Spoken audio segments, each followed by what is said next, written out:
A man awakens in a stark, concrete cell, a number 48, etched into the wall. He is Goring, and he quickly learns he is not alone.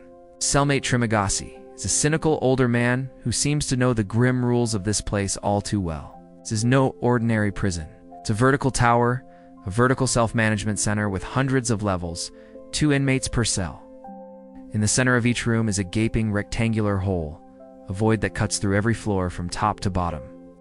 Once a day, a massive platform, laden with a magnificent feast, descends through the tower. It starts at level 0, untouched and perfect, a banquet fit for royalty. The platform pauses for a few minutes on each level, allowing the inmates to eat as much as they can. But there's a catch. The platform only carries what's left from the levels above. Goring. On level 48 finds a chaotic mess of half-eaten food and shattered dishes. The once glorious feast is now a pile of scraps, picked over by 94 people before him. Trimagasi explains the brutal reality. Those on the top levels gorge themselves without a second thought for those below. By the time the platform reaches the middle levels, the food is scarce. By the lower levels, there's nothing left but empty plates and despair. Goring is horrified by the selfishness and waste. He naively suggests that if everyone only took their fair share, there would be enough food for everyone, all the way down to the bottom. Trimagasi scoffs at his idealism, calling it a fantasy. He explains another rule. Each month, inmates are randomly reassigned to a new level. One month you could be feasting on level 7, the next you could be starving on level 171. It's a lottery of fate, a system that breeds desperation rather than cooperation. Goring chose to enter this place voluntarily, hoping to quit smoking and read a book, Don Quixote. He was promised a diploma for his 6-month stay. Trimagasi, on the other hand, is here for involuntary manslaughter, his one allowed item, self-sharpening knife. As the days turn into weeks, Goring struggles with hunger and the psychological torment of the hole. He sees the cruelty firsthand. The people above are indifferent, while the people below grow increasingly desperate and hostile. The social commentary is impossible to ignore. The platform is a raw, visceral metaphor for capitalism and trickle-down economics. The elite at the top indulge in excess, believing their position is earned, while the scraps that fall are meant to sustain the masses below. The system is designed to pit the inhabitants against each other, fostering a survival of the fittest mentality rather than solidarity. It's a powerful critique of a society where wealth and resources are hoarded at the top, creating a brutal hierarchy of have and have-nots. The film forces us to question human nature. Are we inherently selfish, or does the system make us so? When faced with starvation, do our morals and ethics simply dissolve? Trimagasi argues they do. He has survived by adapting to the cruel logic of the whole. At the end of their first month, gas is released into the cell, and they wake up on a new level. To Goring's horror, they are on level 171. The platform arrives completely empty, as it has for countless levels above them. Starvation sets in. The days are agonizing. Trimagasi, driven by his survival instinct, reveals his dark intentions. He plans to sustain himself by carving strips of flesh from Goring, just as he had done to a previous cellmate. Just as he is about to make his first cut, a woman named Miharu descends on the platform. She is a recurring figure in the hole, traveling down each month, searching for her child. She fiercely attacks Trimagasi, saving Goring's life. Miharu is a symbol of a different kind of motivation, one driven by a purpose beyond mere survival. Though she is violent and seemingly feral, her quest represents a sliver of humanity, a goal that transcends the selfish gluttony and despair of the whole. Goring is left with the grisly task of surviving, forced to consume the remains of his former cellmate to stay alive. This act shatters his remaining innocence and forever changes him. He has now become a part of the monstrous system he so despised. The next month, Goring wakes up on level 33. His new cellmate is Imagwari, a former employee of the administration that runs the hole.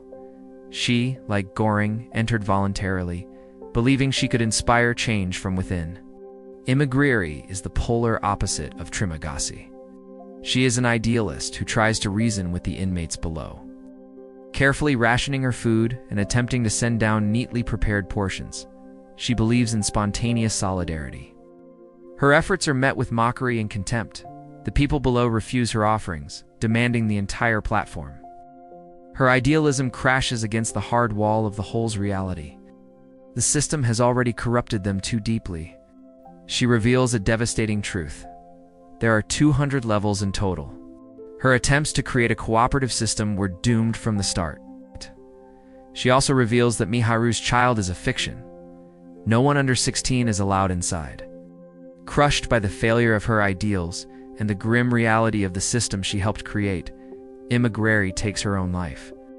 Goring is once again left alone, haunted by the ghosts of his former cellmates, their philosophies warring within his mind. Another month passes, and Goring finds himself on level 6. He's at the top, with access to the full, glorious feast. His new cellmate, Bharat, is a man of faith who tries to convince the people on level 5 to help him climb up to the top. His pleas for help are met with cruelty. The people above mock him and refuse to help, reinforcing the central theme that those in positions of power are unwilling to aid those below them.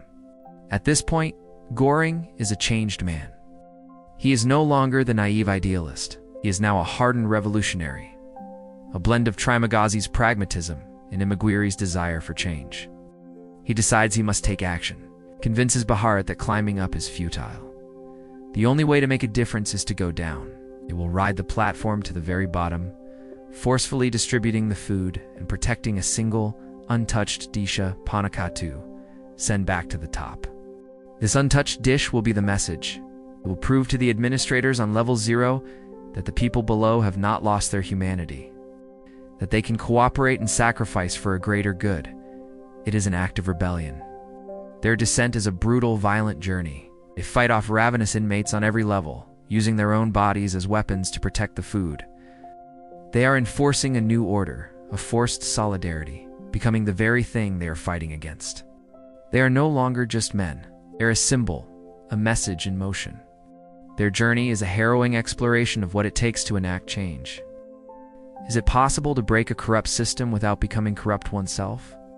As they descend deeper, the levels get darker and more desperate. They pass level 200, then 250. The number of levels seems infinite.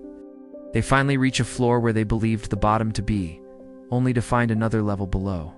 Eventually, weak and wounded, they reach the very bottom.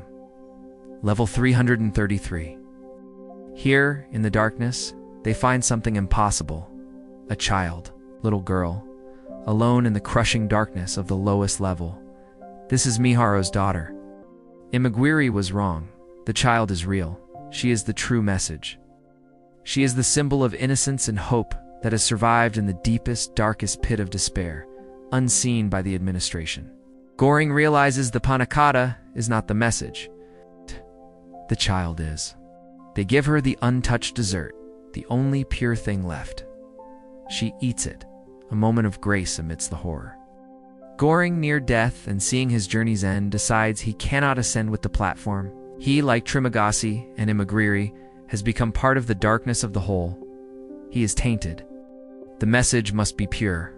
He instructs Bharat to go up with the girl. But Bharat has also succumbed to his injuries. In the end, Goring helps the child onto the platform alone and watches as she ascends, a solitary symbol of hope rising from the abyss. Goring steps off into the darkness, his purpose fulfilled. He has delivered the message. The film leaves us with this powerful, ambiguous ending. Will the message be understood?